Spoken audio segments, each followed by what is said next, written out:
exaltant le nom, exaltant le nom du Seigneur Jésus.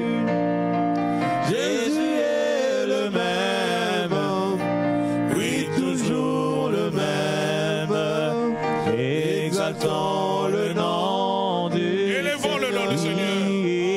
Élevons le nom, élevons le nom, élevons le nom, élevons le nom du Seigneur Jésus. Jésus est le même, oui, toujours le même, élevons le nom du Seigneur. Adorons le nom, adorons le nom, adorons le nom, adorons le nom du Seigneur Jésus. Jésus est le même, oui, toujours le même. Adorons Magnifions le nom du Seigneur. Magnifions. Oui, magnifions le nom, magnifions le nom, magnifions le nom, magnifions le nom du Seigneur. Gloire à Jésus, gloire à Jésus. Jésus est le même, oui, toujours le même, magnifions le nom. Exaltons le nom. Oui, exaltons le nom, exaltons le nom, exaltons le nom, exaltons le nom du Seigneur Jésus. Jésus est le même, oui, toujours le même, exaltons Invoquons le nom. Invoquons le nom du Seigneur. Invoquons le nom, invoquons le nom, invoquons le nom, invoquons le nom du Seigneur Jésus. Jésus est le même, oui, toujours le même, invoquons le nom du Exaltons. Seigneur. Oui, exaltons le nom, exaltons le nom, Gloire à Jésus. exaltons le nom, exaltons le nom du Seigneur Jésus. Jésus est le même, oui, toujours le même, exaltons le nom. Adorons. Oui, adorons le nom de Jésus, adorons le nom de Jésus, adorons le nom du Seigneur Jésus. Jésus est le même, oui, toujours le même, adorons le nom. On peut proclamer le nom du Seigneur. Proclamons. Oui, proclamons Alléluia. le nom, proclamons le nom, proclamons le nom, proclamons le nom du Seigneur Jésus. Jésus est le même, oui, toujours le même, proclamons le nom du Seigneur. Déclarons le nom, déclarons le nom, Alléluia. déclarons le nom, déclarons le nom du Seigneur Jésus.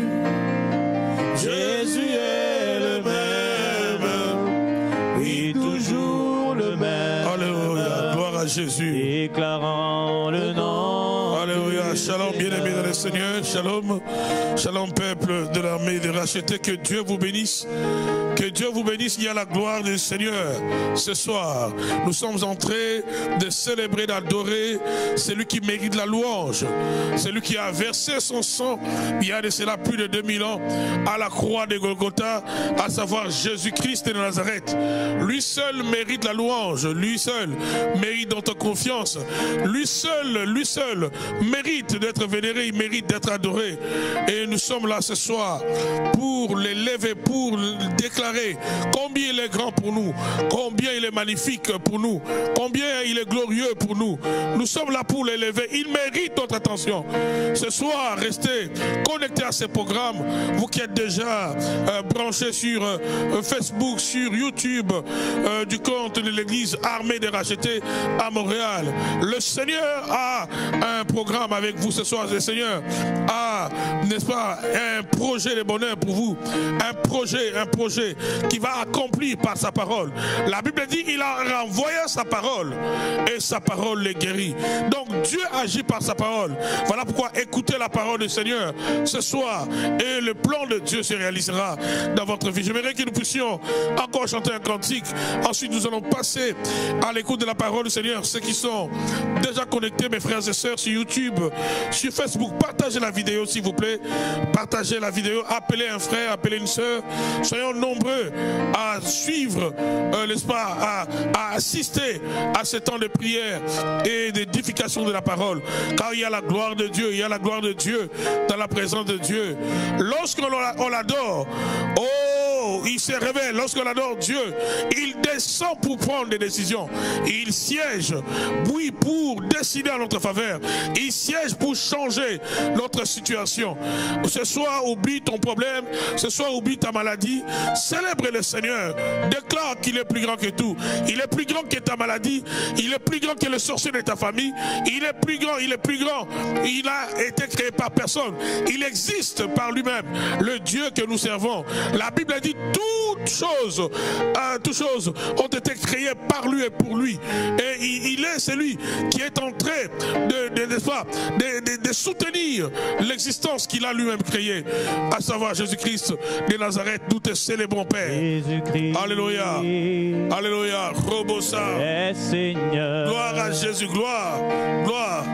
Partagez la vidéo. Partagez la vidéo.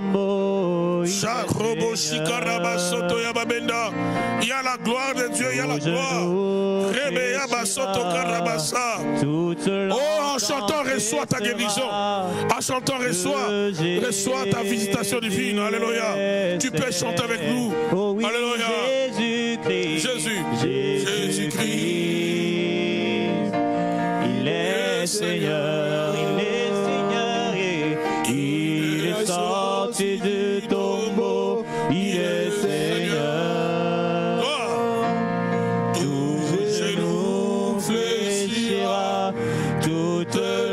Confessera que Jésus est Seigneur. Chantons Jésus. Alléluia. Jésus-Christ. Il est Seigneur. Il est Seigneur. Il est sorti du tombeau. Il est sorti du tombeau. Il est Seigneur.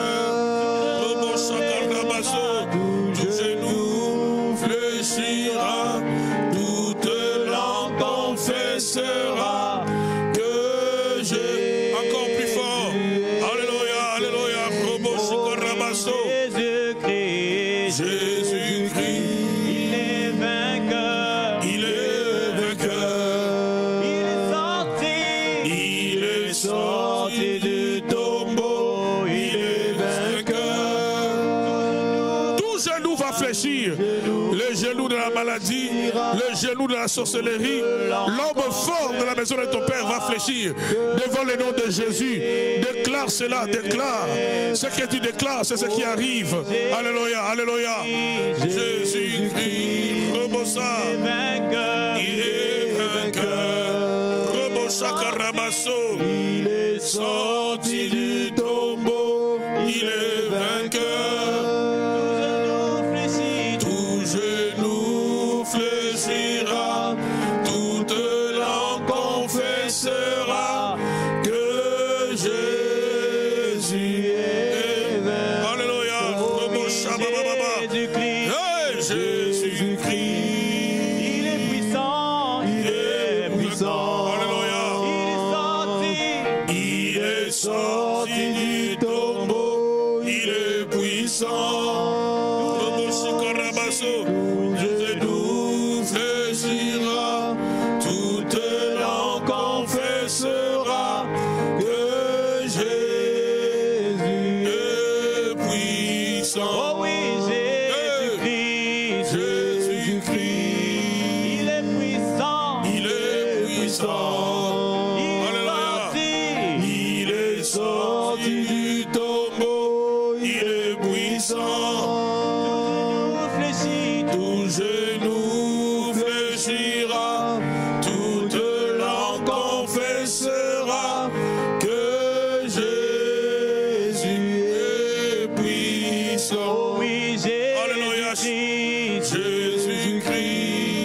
Il est vivant. Il est vivant. Alléluia. Il est sorti du tombeau. Il est vivant. Tout genou va fléchir ce soir. Les genoux de la maladie, de la pauvreté. Alléluia. Robo Shakarabaso. Nous t'adorons, Seigneur. Jésus. Jésus-Christ. Il est vivant. Il est vivant. Il est sorti du tombeau. Il est vivant. Tout genou fléchira. Toute langue confessera que Jésus est vivant. Alléluia. Jésus-Christ. Il m'a sauvé. Il m'a sauvé. Il est sorti du tombeau. Il m'a sauvé. Alléluia. Tout genou fléchira. Toute langue confessera que Jésus m'a sauvé. Alléluia. Jésus-Christ. m'a aimé. Il m'a aimé. Robo Shakarabaso. Il est sorti du tombeau. Il m'a aimé. Tout genou fléchira. Toute langue confessera que Jésus m'a aimé. Oh oui, Jésus. Alléluia. Jésus-Christ. Il m'a choisi. Il m'a choisi. Alléluia. Alléluia. Il est sorti du tombeau. Il m'a choisi. Il t'a choisi, ma soeur. Il t'a choisi, mon frère. Alléluia. Confesse cela que Jésus t'a choisi. Confesse cela. Alléluia. Que Jésus. Alléluia. Alléluia. Robo Shakarabaso. Oui, Jésus-Christ. Gloire. Jésus-Christ. Il m'a choisi. Il m'a choisi. Il est sorti du tombeau. Il m'a choisi. Alléluia. Tout genou fléchira. Toute langue confessera que Jésus m'a. Merci Seigneur. Fais-nous du bien, Seigneur, ce soir. Merci pour ta glorieuse présence que tu as libérée. Ô Père, bénis ma soeur, bénis mon frère, bénis tout le peuple de l'armée des rachetés, bénis tous les chrétiens partout dans le monde, tous les croyants, même les non-croyants, tous ceux qui tombent sur cette vidéo, tous ceux-là que tu attires afin de leur faire du bien. Ô Père, bénis-les dans le nom de Jésus. Au nom de Jésus. Shalom, shalom, bien-aimés dans le Seigneur. Shalom, vous qui êtes déjà connectés, shalom. Partagez la vidéo, que le Seigneur vous bénisse. Mon frère Jules, que Dieu vous bénisse. Je vois la sœur Milolo, la Canadienne, shalom. Que la grâce de Dieu soit sur la sœur Love. Que la gloire de Dieu soit sur la sœur Gloire Tonto, que la gloire de Dieu vous localise. Sœur Mirambouyi, sois bénie ma sœur. Alison soit bénie.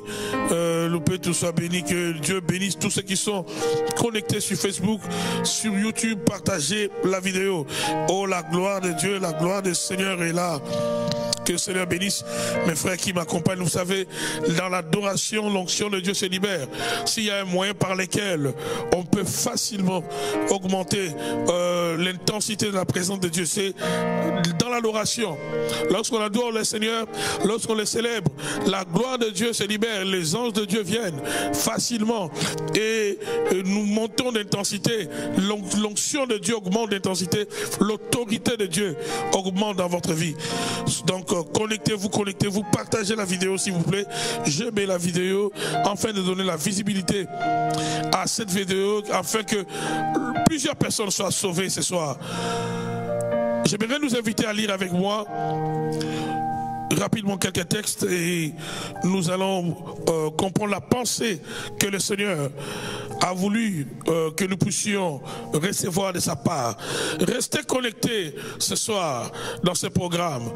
Oh, avant la fin, la gloire de Dieu va éclater dans vos vies. La gloire de Dieu prendra place. Là où il y a besoin de réparation, de restauration, le Seigneur le fera. Restez connectés, restez connectés. Partagez la vidéo sur, peu importe où on est, sur Facebook comme sur YouTube. Restez connectés et le Seigneur va vous faire du bien. Donc je disais, nous allons lire quelques textes avant que je puisse commenter. Allons-y d'abord dans le livre de Matthieu 16. On va lire à partir du verset 13e. Matthieu 16 à partir du 13e verset.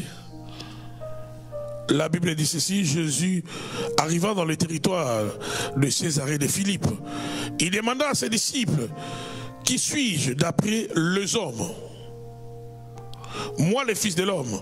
Ils répondirent: les uns disent que tu es Jean-Baptiste, les autres Élie, les autres Jérémie ou l'un des prophètes. Verset 15, et d'après vous, qui suis-je? Leur dit-il. Simon-Pierre répondit: tu es le Messie, le Fils du Dieu vivant. Verset 17, Jésus reprit la parole et lui dit: tu es heureux, Simon, fils de Jonas, car ce n'est pas une pensée humaine qui t'a révélé cela, mais c'est mon Père céleste.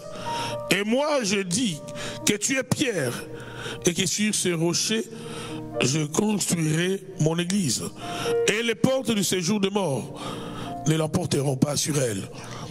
Je te donnerai les clés du royaume des cieux. Ce que tu lieras sur la terre aura été lié au ciel, et ce que tu délieras sur la terre aura été délié au ciel. Alors il ordonna aux disciples de ne dire à personne qu'il était le Messie. Verset 21, de ce moment Jésus commençant à montrer à ses disciples qui devaient aller à Jérusalem beaucoup souffrir de la part des anciens, des chefs, des prêtres et des spécialistes de la loi, et être mis à mort et ressusciter le troisième jour. Alors Pierre le prit à part, et se mit à les reprendre en disant: que Dieu t'en garde, Seigneur, cela ne t'arrivera pas. Que Dieu t'en garde, Seigneur, cela ne t'arrivera pas. Verset 23, mais Jésus se retourna et dit à Pierre, le même qu'il a loué dans le verset précédent. Écoutez ce que Jésus lui dit cette fois-ci.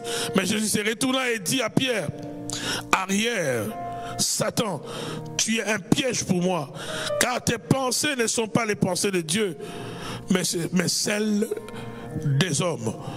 Tes pensées ne sont pas les pensées de Dieu, mais celles des hommes. On va reculer, on va aller dans le livre d'Exode. On va lire dans Exode chapitre 2e Oh, il y a la gloire du Seigneur. Partagez la vidéo. Que Dieu bénisse tous ceux qui se connectent. Que Dieu vous bénisse. Que le Seigneur vous bénisse. Peuple racheté partout. Vous êtes chrétiens, croyants partout où vous êtes dans le monde. Que le Seigneur vous bénisse. Exode 2, à partir du verset 11e. Une fois devenu grand, Moïse sortit vers ses frères et vit leurs pénibles travaux. Il vit un Égyptien frapper un Hébreu, un de ses frères. Il regarda de tous côtés et vit qu'il n'y avait personne et tua l'Égyptien, qu'il cacha dans le sable. Quand il sortit le jour suivant, il vit deux Hébreux se battre et dit à celui qui avait tort: pourquoi frappes-tu ton prochain? Cet homme répondit alors: qui t'a établi chef et juge sur nous? Est-ce pour me tuer que tu me parles, tout comme tu as tué l'Égyptien? Moïse eut peur et s'est dit: l'affaire est certainement connue. Le pharaon apprit que ce qui s'était passé et il chercha à faire mourir Moïse. Mais Moïse s'enfuit loin de lui et s'installa dans le pays des Madian et s'arrêta près d'un puits. Nous allons aller maintenant toujours dans l'Ancien Testament. Nous allons lire dans le livre des Nombres, Nombre 12. Nombre 12, je donne les versets, ensuite nous allons commenter une fois pour toutes. Nombre, je disais le chapitre 12e. À partir du premier verset, continuez de partager la vidéo, continuez de j'aimer la vidéo et prenez de quoi écrire, parce que nous sommes dans un moment de l'écoute de la parole et c'est toujours important, c'est important d'écrire les déclarations, les éléments de la parole qui vous touchent, que l'homme de Dieu vous enseigne. Nombre 12, Myriam et Aaron parlèrent contre Moïse au sujet de la femme cushite. Dans le verset on parle de la femme éthiopienne qu'il avait épousée. En effet, il avait épousé une femme cushite. Ils dirent: est-ce seulement par Moïse que l'Éternel parle? N'est-ce pas aussi par nous qu'il parle? L'Éternel l'entendit. C'est le verset 3e qui m'intéresse. Moïse est un homme très humble, plus humble que n'importe quel homme à la surface de la terre. Or, Moïse était un homme très humble, plus humble, l'auteur insiste, plus humble que n'importe quel homme à la surface de la terre. On va aller dans Jérémie 18. Jérémie 18, on va lire à partir du premier verset. Jérémie, c'est toujours dans l'Ancien Testament. Nous allons lire Jérémie 18. Jérémie 18 à partir du premier verset.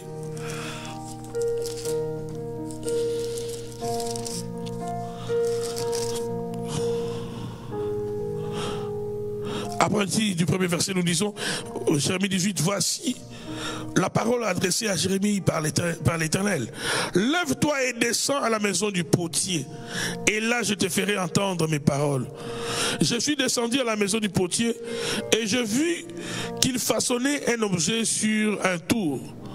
Mais les vases d'argile qu'il façonnait ne donnaient rien dans sa main. Alors il a recommencé un autre vase, en le faisant comme il lui plaisait. Que le nom du Seigneur soit béni. Ce soir, le Seigneur a voulu que nous puissions parler de l'importance d'être façonné par Dieu.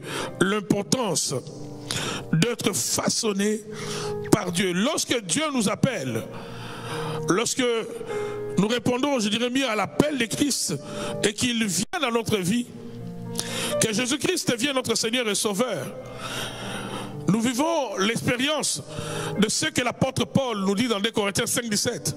Cette transformation de l'homme intérieur. La Bible dit que si quelqu'un est en Christ, il devient une nouvelle création. Il y a une transformation, non pas d'abord physique, mais spirituelle de l'homme. L'homme intérieur est changé, transformé. L'esprit de l'homme est régénéré. Mais tandis que la chair, les émotions de l'homme restent les mêmes. Le tempérament de l'homme reste le même. Et cet homme qui vient de donner sa vie à Christ a maintenant deux identités en lui. Il y a la chair, il y a l'esprit. Il y a la chair, il y a l'esprit. Il y a la chair et l'esprit. Et lorsque nous lisons maintenant dans le livre des Galates, Galates 5, l'apôtre Paul est en train d'écrire aux chrétiens de cette église, parlant des deux natures qui sont dans les chrétiens. Deux natures qu'on retrouve dans les chrétiens. Un non-chrétien, un chrétien qui n'a pas donné son cœur à Christ, son côté spirituel, n'est pas régénéré et il ne vit que selon la chair. Mais un chrétien, il y a ces deux natures. Il y a ces deux natures. Dans Galates 5, l'apôtre Paul est en train de dire à ces chrétiens ceci, à partir du verset 16e. Voici donc ce que je vous dis, marchez par l'esprit et vous n'accomplirez pas les désirs de votre nature propre. En effet, la nature humaine a des désirs contraires à ceux de l'esprit. Et l'esprit a des désirs contraires à ceux de la nature humaine. Ils sont opposés entre eux, de sorte que vous ne pouvez pas faire ce que vous voudriez. Cependant, si vous êtes conduits par l'esprit, vous n'êtes pas sous la loi. Les œuvres de la nature humaine sont évidentes, sont l'adultère, l'immoralité sexuelle, l'impureté, la débauche, l'idolâtrie, la magie, les haines, le querelle, les jalousies, le colère, au pluriel, les rivalités, les divisions, les sectes, l'envie, le meurtre, l'ivrognerie, les excès de table, les choses semblables. Je vous préviens, comme je l'ai déjà fait, ceux qui ont un tel comportement n'hériteront pas du royaume de Dieu. Verset 22, mais le fruit de l'esprit, c'est l'amour, la joie, la paix, la patience, la bonté, la bienveillance, la foi, la douceur, la maîtrise de soi. Contre de telles attitudes, il n'y a pas de loi. Ici, l'apôtre Paul est en train de dire aux chrétiens de cette église, il leur parle de deux natures qu'on retrouve dans les chrétiens. Ces deux natures sont opposées. Parce que tu as donné ton cœur à Christ, ton esprit est régénéré, oui, tu es né de nouveau. Mais il y a aussi tes émotions, il y a aussi la chair qui reste vivante. Et les désirs de l'esprit sont opposés aux désirs de la chair. Et l'apôtre Paul souligne que ces deux personnalités qu'on retrouve dans l'homme spirituel s'opposent, afin que le chrétien ne fasse pas ce qu'il veut. D'où l'importance justement d'être façonné par Dieu. Lorsqu'on est façonné par Dieu, en fait c'est Dieu qui commence à briser la nature charnelle, afin de donner plus de place à l'esprit. Dans le chrétien, c'est soit la chair qui domine, c'est soit c'est l'esprit qui domine. Et un chrétien qui est dominé par la chair, ses actions, ses réactions, son comportement n'est pas très éloigné d'un non-chrétien. Un chrétien qui est dominé par la chair ne peut pas exceller, ne peut pas monter même en intimité avec Dieu.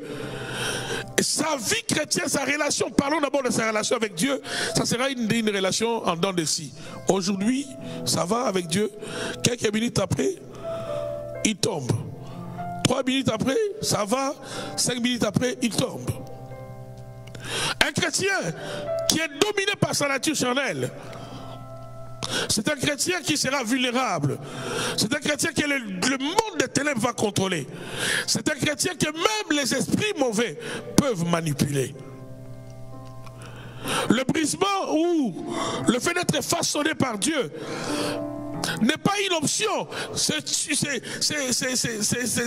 une obligation pour tout enfant de Dieu. Lorsque Dieu nous appelle à lui, nous sommes comme l'argile entre les mains du potier. Nous avons lu cela tout à l'heure dans Jérémie 18. Nous sommes comme l'argile dans les mains du potier. L'argile ne dit pas au potier ce que le potier doit faire de cette argile. Mais c'est au potier, à l'artiste, de prendre l'argile, de déterminer la forme, de donner la forme, de rendre malléable l'argile, de broyer, de cribler l'argile. Oh, je prie ce soir que Dieu commence à te façonner à partir de ce soir. Car tu as un grand rendez-vous divin avec Dieu. Tu as une grande mission avec Dieu. Avant, nous le disons souvent, avant que le Seigneur fasse des choses par nous, Dieu commence par travailler en nous. C'est un danger que de se lancer dans les services du Seigneur si on n'est pas préparé, on n'est pas travaillé par Dieu. Être préparé par Dieu égale être façonné par Dieu. Être préparé par Dieu égale à être taillé par Dieu, à être brisé par Dieu. D'ailleurs, le verbe façonner veut dire mettre en œuvre, travailler une matière. Façonner veut dire mettre en œuvre ou travailler une matière en vue de donner une forme particulière, donner à une matière une forme particulière. Lorsqu'on façonne quelque chose, on travaille une matière. Je prie ce soir que Dieu te travaille, ma soeur, que Dieu te travaille, mon frère. Il y a beaucoup d'échecs dans la vie des chrétiens. Il y a beaucoup d'échecs dans nos vies personnelles. Il y a beaucoup d'échecs dans la destinée. Il y a beaucoup d'échecs même dans les mariages. Il y a beaucoup d'échecs même dans la relation avec Dieu. Dans la vie de beaucoup de chrétiens, tout simplement parce que les chrétiens ne sont pas façonnés. Quand tu n'es pas façonné, quand tu restes le même, quand ton caractère reste intact, quand tu as toujours ces pronoms personnels, moi je n'aime pas, moi je fais les choses de cette façon, moi, j'ai,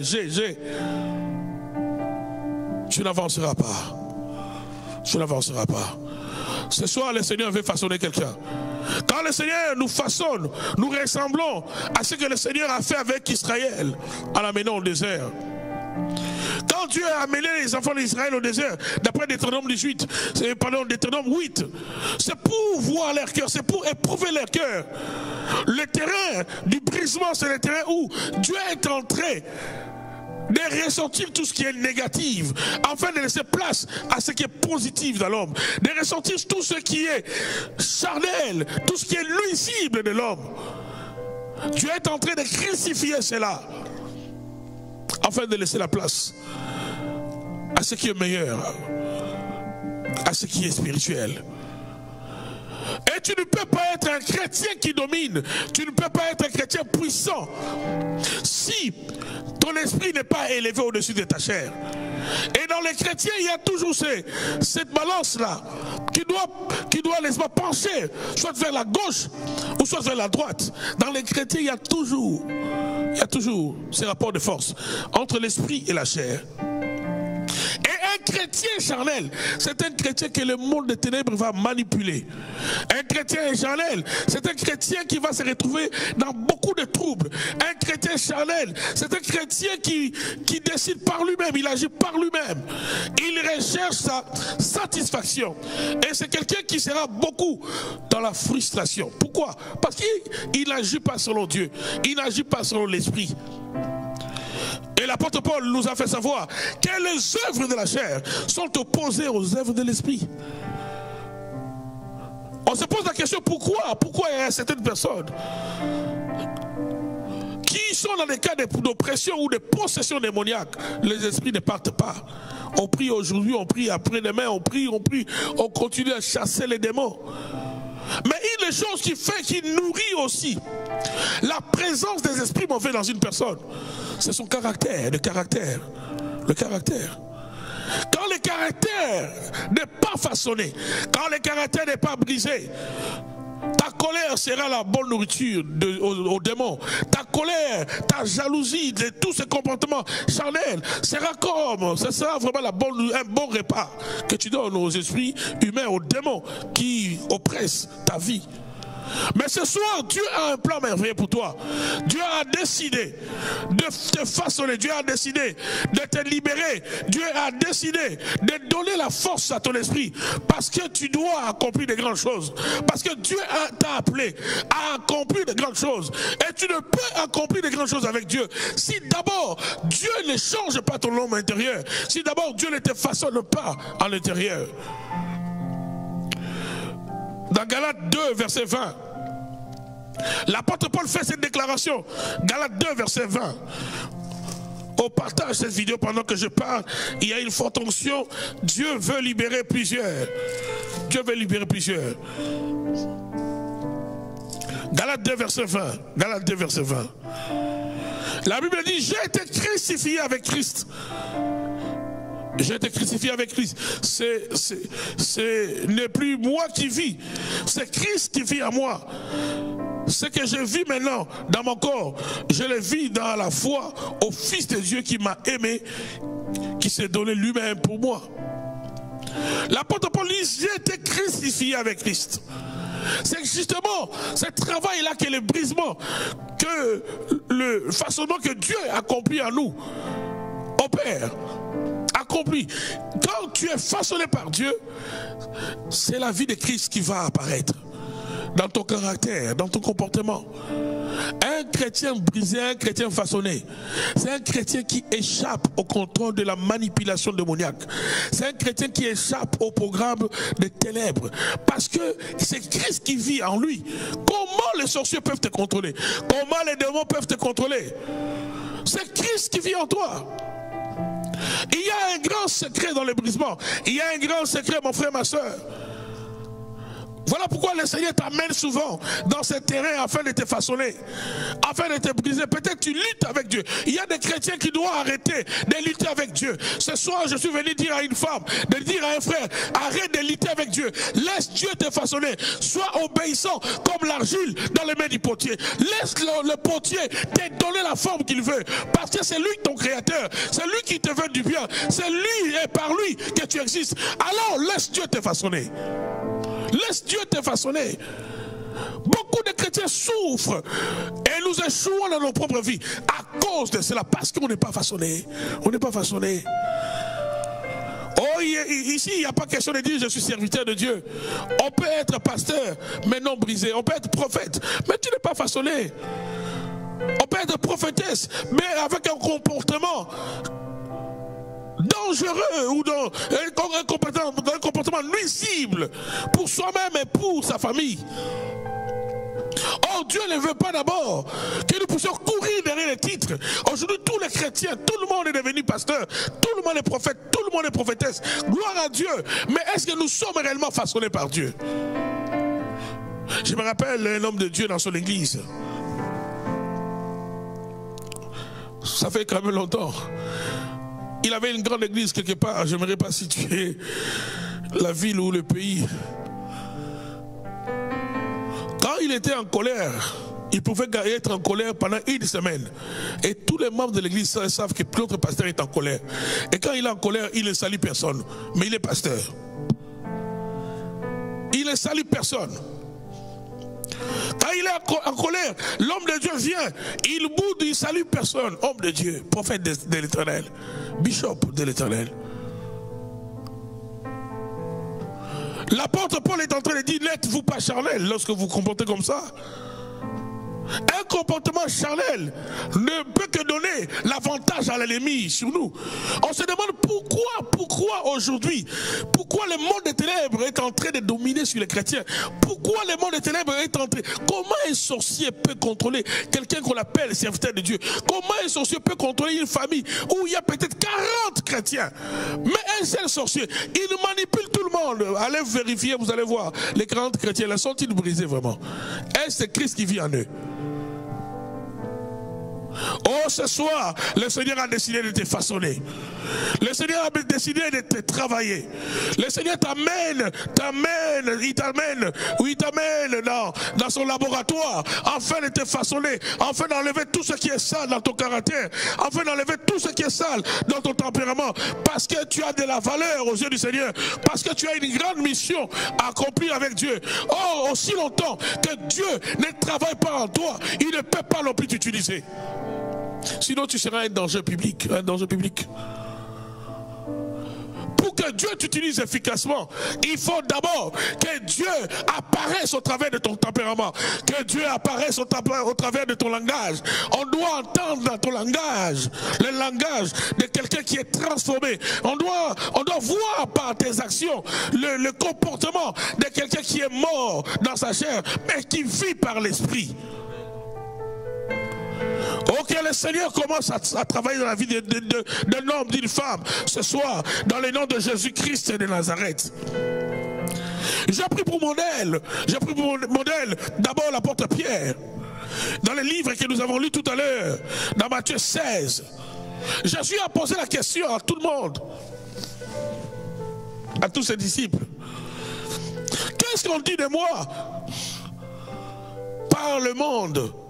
Qu'est-ce que les gens pensent que je suis? C'est quand même important dans la vie de savoir ce que les gens pensent de toi.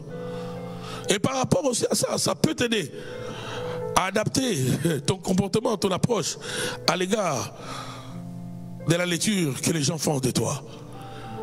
Et c'est aussi important de savoir qu'est-ce que les gens les plus proches de toi pensent de toi. Parce que tu peux être avec des gens qui te détestent, mais toi tu es toujours là avec eux.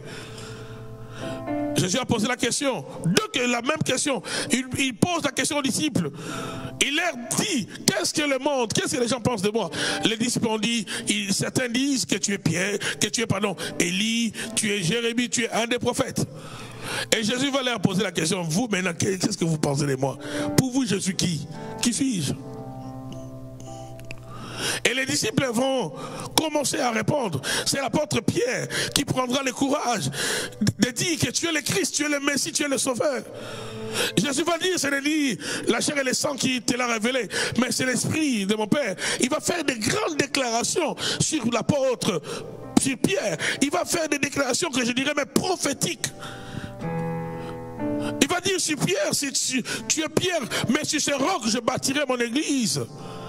Et les portes de l'enfer ne vont pas prévaloir sur mon église. Il dit à Pierre, je te donnerai les clés du royaume. Et quelques minutes après, il va commencer justement parce qu'ils ont compris qu'il était le Messie. Alors Jésus va commencer à leur dire, c'est quoi la destinée du Messie? En d'autres termes, quand tu découvres qui tu es, c'est alors que tu vas comprendre aussi le rôle que tu dois jouer. Jésus va commencer à leur expliquer maintenant. Oui, vous avez compris que je suis le Messie. Mais voilà maintenant ma destinée. Je suis appelé à souffrir entre les mains de pharisiens. Jésus va commencer à leur dire, on va me crucifier, mais après 3 jours je vais ressusciter. Mais le même Pierre qui a été inspiré par l'Esprit, le même Pierre quelques minutes après, c'est la chair qui va prendre l'ascendance. C'est la chair qui va prendre le dessus. Le même Pierre qui a parlé par l'Esprit, le même Pierre, quelques minutes après, ses pensées seront les pensées des hommes. Les pensées inspirées par le diable. Il va retirer Jésus à côté. Il va commencer. Vous savez que Pierre était plus âgé que Jésus. Il va dire à Jésus, ce que tu dis là n'arrivera pas. Tu ne vas pas mourir. Et Jésus va lui dire, arrière de moi, Satan. Arrière, Satan. Il va même pas dire que tu es possédé, non. Il va les traiter de Satan. Il va dire, car tes pensées sont des pensées des hommes. Donc les pensées des hommes, ce sont des pensées diaboliques. Les pensées des hommes ont pour source les diables. Quand tu marches selon les pensées des hommes, quand tu marches selon la chair, effectivement, donc, la pensée de l'ennemi, c'est cela qui va commencer à te conduire. Quand tu marches selon la chair, c'est sur la base, c'est le royaume du diable qui va approvisionner ta pensée, qui va nourrir ta pensée. Quand tu es un homme, un chrétien charnel, en fait tu te laisses entre les mains de l'ennemi. Or tu as le choix d'accepter que le Seigneur te façonne. Tu as le choix d'accepter que le Seigneur te brise, que le Seigneur te façonne. Tu as le choix de laisser le Seigneur te tailler. Et comment le Seigneur le fait-il? Cette question, je vais y répondre tout à l'heure. Et l'autre modèle que j'ai pris, c'est Moïse. Au début, Moïse, on nous le présente comme un sanguin, comme un homme violent. Il a tué un Égyptien pour sauver un Hébreu. Il savait qu'il serait le libérateur, mais un libérateur violent. Un jour, il va voir deux Hébreux en train de se battre. Il va essayer de les séparer. Un de deux va lui dire, ou bien les deux vont lui dire, de quoi tu te mêles? Qui t'a établi chef sur nous? Tu veux nous tuer comme tu avais tué l'Égyptien. Il a compris directement que l'acte qu'il avait commis n'était pas caché. Vous savez, quand le diable te pousse à poser une action, il sera lui-même l'accusateur. C'est lui qui va faire, n'est-ce pas, publier. Le diable peut t'inciter à faire quelque chose dans les secrets. Tu penses que ça restera secret.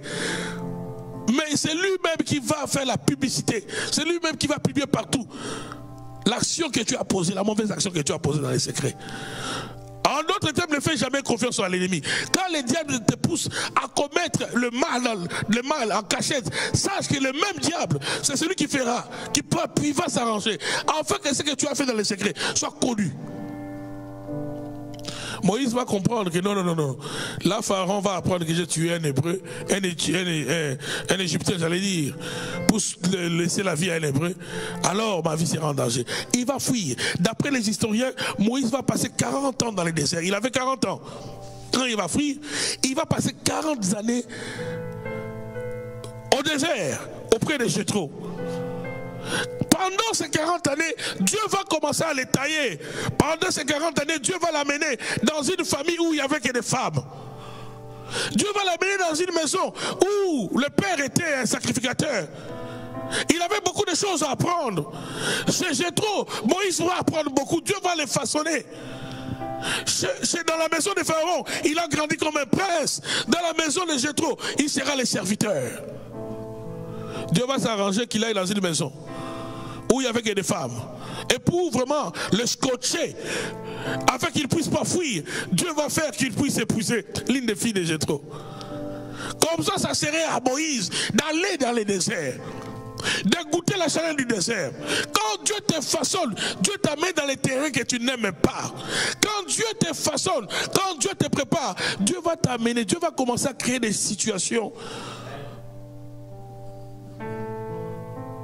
qui te pousseront à manifester les types de comportements que tu ne veux pas. Tu ne veux pas de la colère, alors pour façonner, te briser la colère, on va te mettre dans des situations auprès des gens qui vont commencer à t'énerver. À t'énerver, vraiment, tu as envie de prendre une chaise, de déposer sur, pour ne pas dire de frapper sur sa tête. Quand Dieu te façonne, il t'amène dans un terrain où toi tu ne veux pas. Dieu va lier la vie de Moïse à la vie de la fille de Jéthro. Moïse sera là bloqué. Je m'imagine, certainement il y avait des jours où Moïse avait dit non, j'en ai marre, c'est moi qui fais tout ici. Il n'y a que des femmes. Mais quand il regarde la femme, Dieu l'a bloqué. Vous savez, Dieu sait comment nous bloquer. Là, pour être façonné, être brisé par Dieu, non. Dieu sait comment le faire. Et quand Dieu commence à le faire, Dieu ne va pas te consulter. Il y a des situations qui arrivent dans nos vies. Il y a des situations difficiles qui n'ont pas le diable comme origine, mais que c'est Dieu lui-même qui est derrière ça. Il y a des situations difficiles.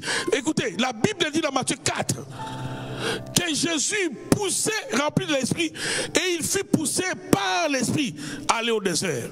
L'Esprit de Dieu a conduit Jésus dans le désert. Quand Dieu veut te façonner, il te conduit dans le désert.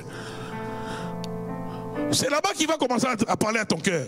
Parce que tu vas entendre dans le désert, tu vas entendre très bien, tout est calme, tu es seul.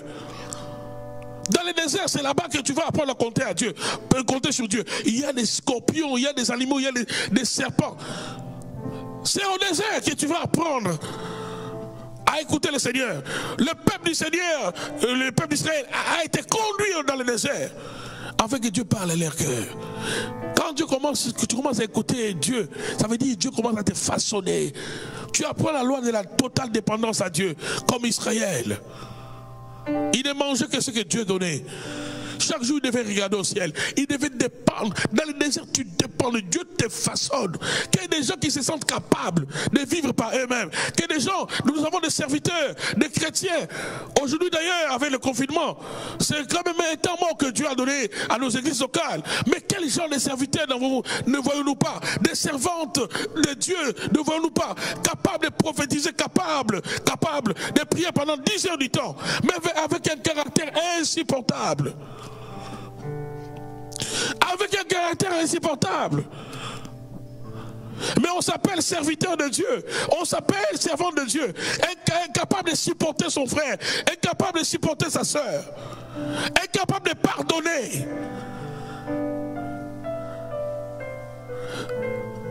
capable de vivre là où Dieu nous veut. L'apôtre Paul a dit, j'ai appris à vivre dans toute situation.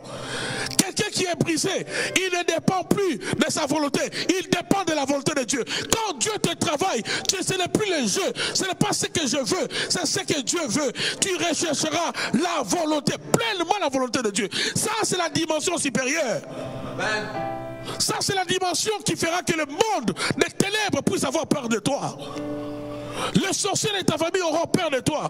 Quand ta volonté est écrasée, quand tu marches selon la volonté de Dieu, quand tu acceptes de vivre avec le violent, quand tu acceptes de vivre avec des gens difficiles, quand tu peux composer avec les femmes compliquées, quand tu peux composer avec les hommes difficiles, quand tu deviens malléable, quand tu prends la forme de l'endroit où Dieu te place, c'est alors que tu montes en puissance. Ton esprit s'élève. L'onction de Dieu augmente. Nous avons beaucoup de chrétiens qui n'avancent pas parce qu'ils restent dans leur monde. Dès que Dieu veut mettre la main sur lui, il échappe. Dès qu'il arrive quelque part, il trouve un certain inconfort. Il quitte là-bas. Ah là, c'est mauvais. Lui, il doit trouver un endroit où il est tellement confortable, où on obéit à toutes ses caprices, où ses désirs sont comme les ordres, où il est vraiment le prince et elle est la princesse. Mon frère, ma soeur, si le Fils de Dieu, écoutez bien, si Jésus-Christ, la Bible dit, il a pris au Père de le briser par la souffrance, ce n'est pas toi et moi qui allons échapper à cela. En d'autres termes, un chrétien qui refuse d'être travaillé par Dieu, c'est un chrétien qui est en train lui-même de se disqualifier par rapport au plan que Dieu a élaboré pour sa vie. Tu te disqualifies, toi-même tu te disqualifies. Et je prie que ce soit pas ton cas, de celui qui m'écoute. Dans Luc 4, je l'ai dit tout à l'heure, Luc 4, premier verset, la Bible dit, Jésus rempli du Saint-Esprit, revint du Jourdain, il fut conduit par l'Esprit dans le désert. C'est l'Esprit, ce n'est pas Satan. C'est l'Esprit de Dieu qui le conduit dans le désert, pour être éprouvé, pour être testé. C'est l'Esprit qui le conduit dans le désert. Quand Dieu commence, quand Dieu veut t'amener dans d'autres dimensions, Dieu commence à travailler en toi. Dieu commence à t'amener dans son laboratoire. Un peu comme l'artiste, un peu comme le potier. Tu deviens cette argile. Il prend cette pâte, il enlève la saleté. Il enlève des cailloux dans l'argile. Il est en train de soigner l'argile. Ça peut faire mal à l'argile, mais il est en train de te faire du bien. Parce qu'il sait qu'est-ce qu'il veut faire de toi. Il va faire une œuvre d'art, mais il ne peut pas faire de cette argile une œuvre d'art aussi longtemps qu'il y a des cailloux, aussi longtemps qu'il y a des feuilles de manguier, aussi longtemps qu'il y a la saleté. Dieu doit commencer à enlever toute cette saleté là dans l'argile. C'est le même travail que Dieu va faire dans la vie de Pierre. C'est le même travail que Dieu va faire dans la vie de Moïse. Voilà pourquoi dans Nombre 12 que nous avons lu, on va déclarer sur Moïse qu'il était l'homme le plus humble de la terre. Et les auteurs de la Bible, les commentateurs, j'allais dire, de la Bible, ils disent que dans Nombre 12, là où la déclaration a été faite sur Moïse, qu'il était le plus humble, où on voit un décalage de Moïse d'Exode 2 et un décalage, et celui de Nombre 12, on dit qu'il s'est passé combien d'années? Presque 80 ans. Il avait 120 ans. Lorsqu'on déclare qu'il était le plus simple, ça a pris à Dieu 80 ans pour travailler Moïse. Lorsqu'il a tué l'Égyptien, il avait 40 ans. Regardez combien de temps ça prend pour que Dieu nous prépare. Oh, j'aimerais qu'un homme le dise, Seigneur, façonne-moi. J'aimerais qu'une femme le dise, Seigneur, façonne-moi. Nous ne sommes pas une bénédiction pour l'œuvre de Dieu. Nous ne sommes pas une bénédiction pour la maison de Dieu. Aussi longtemps qu'on n'est pas façonné. Pasteur, prie pour que Dieu te façonne. Prophète, prie pour que Dieu te façonne. Prie également que Dieu façonne les gens qui sont autour de toi. Une œuvre qui est dirigée par un homme, pas une femme. Une œuvre du Seigneur qui est dirigée par quelqu'un qui n'est pas façonné. C'est fini. Et si elle est aussi entourée par des gens qui ne sont pas façonnés, le diable, les sorciers vont rire de vous. Les sorciers vont commencer à vous manipuler. La jalousie, la colère, les choses comme ça. Ils vont commencer à vous injecter ça facilement. Que Dieu parle à quelqu'un ce soir. Que Dieu parle à quelqu'un ce soir. Le Seigneur veut changer ta vie. Le Seigneur veut t'amener dans une autre dimension. Mais tu ne peux pas changer de niveau aussi longtemps que toi tu es conduit selon la chair. Il faut que Christ vive en toi. Il faut que l'Esprit domine dans ta vie. Et pour que l'Esprit domine, il faut que ta chair soit crucifiée. Il faut que ta chair soit façonnée. Il faut que le je, le moi soit brisé. Et il faut que tu apprennes à supporter. Il y a des chrétiens qui ne supportent pas. Il y a des chrétiens qui ne supportent pas. Elle peut prier pendant des heures, mais elle ne supporte pas au travail. Elle répond comme une païenne. Lorsqu'on écoute les réponses de certaines de nos soeurs, de certains de nos frères, même dans les milieux professionnels, on va se poser la question, est-ce que réellement on a affaire à des chrétiens, à des petites sœurs de Satan? Et même dans les mariages, pourquoi il y a trop d'échecs aujourd'hui dans le milieu chrétien? Pourquoi les chrétiens échouent dans les mariages? C'est Dieu qui a initié le mariage. Pourquoi nous échouons dans les mariages? Pourquoi nous échouons? Parce que le mariage, si nous comprenons la pensée biblique, le mariage exige vraiment une transformation. Dans la démarche initiée par Dieu dans le livre de Genèse, la Bible dit que l'homme quittera. Il va quitter sa famille, il pour s'attacher à sa femme. Il y a d'abord le verbe quitter, il y a les verbes, il y a au moins 2 ou 3 verbes là. S'attacher et puis devenir. Vous ne pouvez pas devenir si vous n'avez pas quitté, si vous n'êtes pas attaché. Tous ces verbes-là exigent, il faut être malléable, n'est-ce pas, pour vivre tous ces verbes. Combien de chrétiens, combien de hommes, combien de femmes sont au milieu de nous, qui sont malléables? Et on va se demander pourquoi il y a trop de chaos dans le couple. Ma soeur, le problème c'est pas seulement de prier beaucoup. Le problème ici, c'est d'être une bonne femme façonnée par Dieu. Que Dieu te façonne. L'apôtre Paul dit, même si tu t'es marié à un homme qui ne connaît pas le Seigneur, toi qu'on appelle serviteur, servante de Dieu, toi qu'on appelle prophétesse, par ton bon caractère, tu vas sauver ton mari. Combien de maris peuvent aujourd'hui, de maris qui ne connaissent pas Christ, peuvent donner leur cœur à Jésus grâce au comportement de leurs femmes? Mais nous voyons beaucoup de époux, beaucoup de maris refuser même de venir à l'église parce qu'ils vont vous dire, pasteur, la même femme qui vous prie beaucoup, celle qui prophétise là, ah, je préfère encore la petite sœur de Satan que celle-là. Combien de femmes peuvent-elles aujourd'hui rendre témoignage que c'est grâce au bon comportement de mon époux? Il est tellement bien, il est bien. Oui, on demande à personne d'être parfait, nul n'est parfait. Mais soit brisé, soit façonné. Le mariage est une relation qui exige d'être façonné. Si tu vas dans le mariage avec l'esprit de l'égoïsme, avec le je, le moi, tu vas changer des époux, tu vas changer des femmes et tu resteras dans la même situation. Toi qui me suis ce soir, le Seigneur a un plan merveilleux. Voilà pourquoi il te parle de ces choses. Dieu veut te façonner. Dieu veut te rendre meilleur. Dieu veut te rendre meilleur. Les églises, les familles souffrent. Pourquoi? Parce que les parents ne sont pas brisés. L'homme et la femme, alors qu'ils se disent une famille chrétienne, mais vous allez voir, écoutez comment ils communiquent. Les problèmes sont inévitables dans une relation, mais la maturité dont nous faisons preuve lorsqu'arrivent les problèmes qui démontrent si réellement nous sommes brisés ou pas. Un homme brisé, sa manière de réagir face au problème est différente de celui qui n'est pas brisé. Un homme façonné et une femme qui est façonnée, sa manière de réagir change. Il cherche à se réconcilier facilement. Il cherche l'intérêt de l'autre. Il cherche la paix. Oh, cette chair, dans la chair ici, il n'y a pas la paix. Dans la chair ici, c'est les troubles. La chair ici, c'est l'agitation. Voilà pourquoi la chair doit retourner la poussière. Dans la chair ici, c'est l'agitation.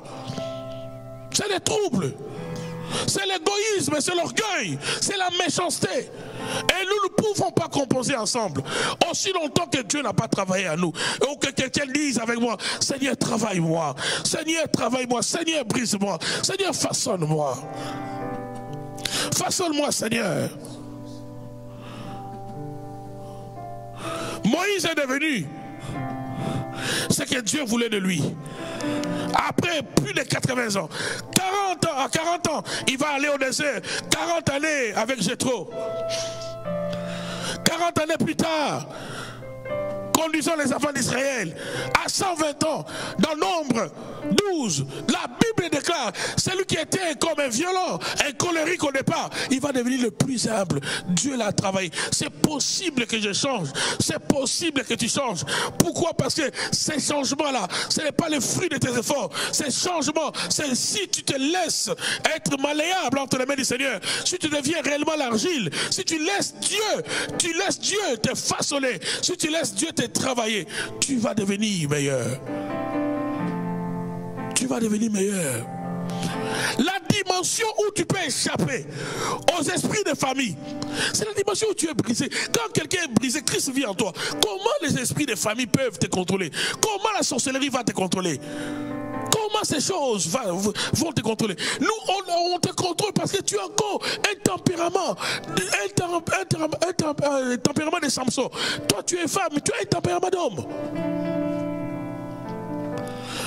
On n'a pas encore fini de prononcer une phrase, directement tu es déjà enflammé. Tu n'as pas encore, tu es incapable d'écouter, tu es incapable.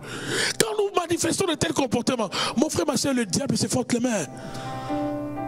Quand tu n'as pas la maîtrise de soi, parce qu'une des choses que le brisement accomplit en nous, c'est que ça nous donne le contrôle de nous-mêmes, la maîtrise de soi. La maîtrise de soi. Le brisement nous aide à accepter ce que naturellement je ne pouvais pas accepter.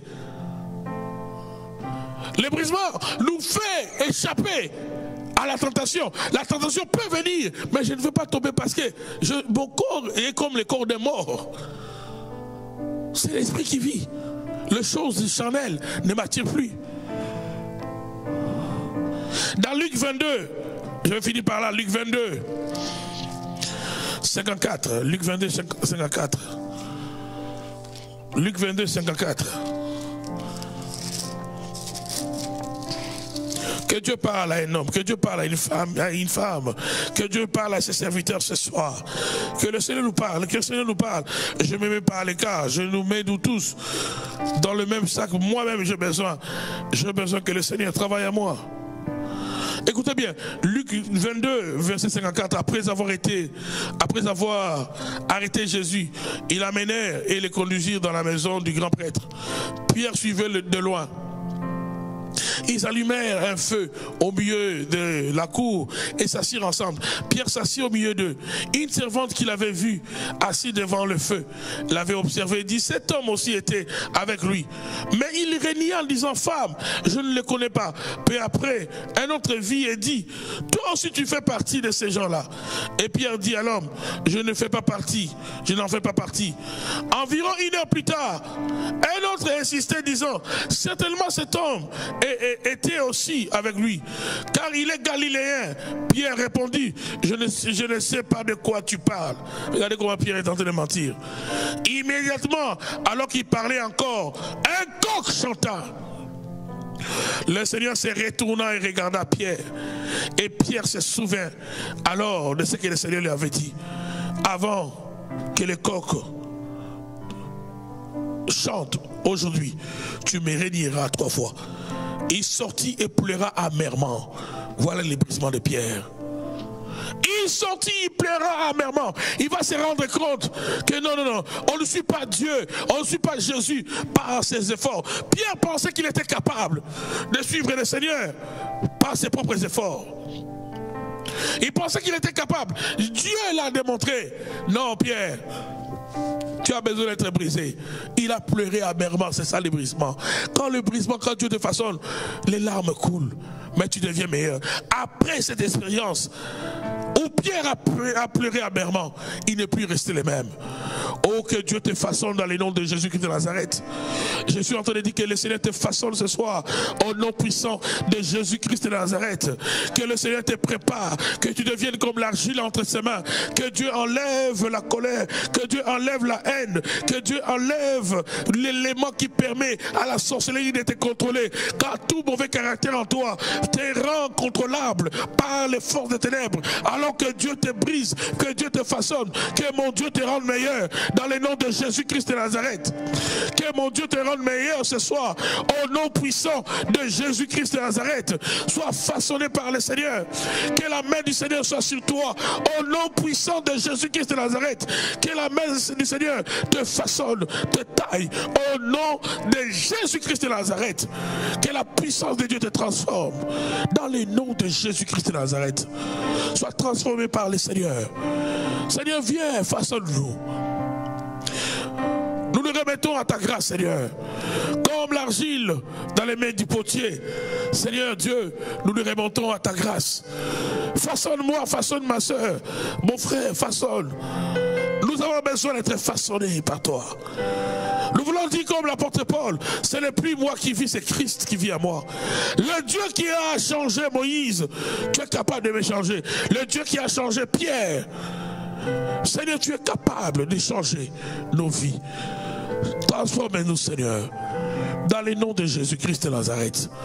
Ma soeur, mon frère, lorsque Dieu te transforme, c'est Christ qui apparaît. Je répète encore, le force des ténèbres, le démon, les sorciers ne pourront pas te contrôler. Ils te manipulent parce qu'il y a la haine en toi. Il y a déjà ces prédispositions dans ta chair.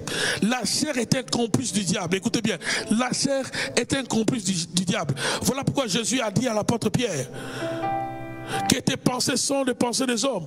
Mais il a dit arrière de moi qui Satan. Parce que les pensées des hommes sont égales à l'inspiration diabolique. Oh, que Dieu te façonne, ma soeur. Que Dieu te façonne, mon frère, ce soir. Dans les noms puissants de Jésus-Christ de Nazareth. Le meilleur qui est en toi sera mis en évidence si tu acceptes d'être brisé par Dieu. Jésus à Gethsémane, il a pleuré. Il a dit à Dieu, au Père, éloigne de moi cette coupe. Mais à 3 reprises, il a dit, pas ma volonté, mais ta volonté. Que Dieu nous amène dans cette dimension où c'est lui, où c'est sa volonté que nous recherchons. Et lorsque nous marchons sur la volonté de Dieu, nous allons triompher sur les démons, nous allons triompher sur la sorcellerie, parce qu'ils ne pourront pas nous manipuler. Que Dieu vous bénisse ce soir, que Dieu bénisse tous ceux qui nous ont suivis. Dans le nom de Jésus-Christ de Nazareth, je bénis tous les chrétiens partout où vous êtes. Que la grâce de Dieu soit dans vos vies. Ceux qui sont malades, recevez la guérison dans le nom puissant de Jésus-Christ de Nazareth. Dans les noms puissants de Jésus, dans les noms de Jésus. Dans les noms de... D'ailleurs, je vais commencer notre programme. Tous ceux qui veulent prier, j'ai un programme juste après. Vous allez vous connecter au compte YouTube du Centre Montagne Sainte dans les minutes qui vont suivre. Pour 1 heure de prière, 1 heure d'intercession. Tous ceux qui veulent la prière. Que la main du Seigneur soit sur vous. Je vous bénis dans les noms de Jésus. Et je vous invite à soutenir l'église Armée de Racheté partout où vous êtes. L'église par où vous nous voyez. Vous voyez prêcher la parole du Seigneur. Vous édifiez de l'endroit où vous êtes. Donc vos dons, vos libéralités sont les bienvenus. Afin que nous puissions continuer à servir le Seigneur, à payer tout ce que nous avons comme obligation, la salle. Et acheter tous les matériels nécessaires. Bientôt nous croyons que par la grâce de Dieu, nous allons reprendre nos cultes. Mais vos dons, vos libéralités sont les bienvenus. Tu es béni par ce message. Bénis aussi l'œuvre du Seigneur. Et que le Seigneur bénisse tous ceux qui soutiennent son œuvre. Dans le nom de Jésus-Christ de Nazareth.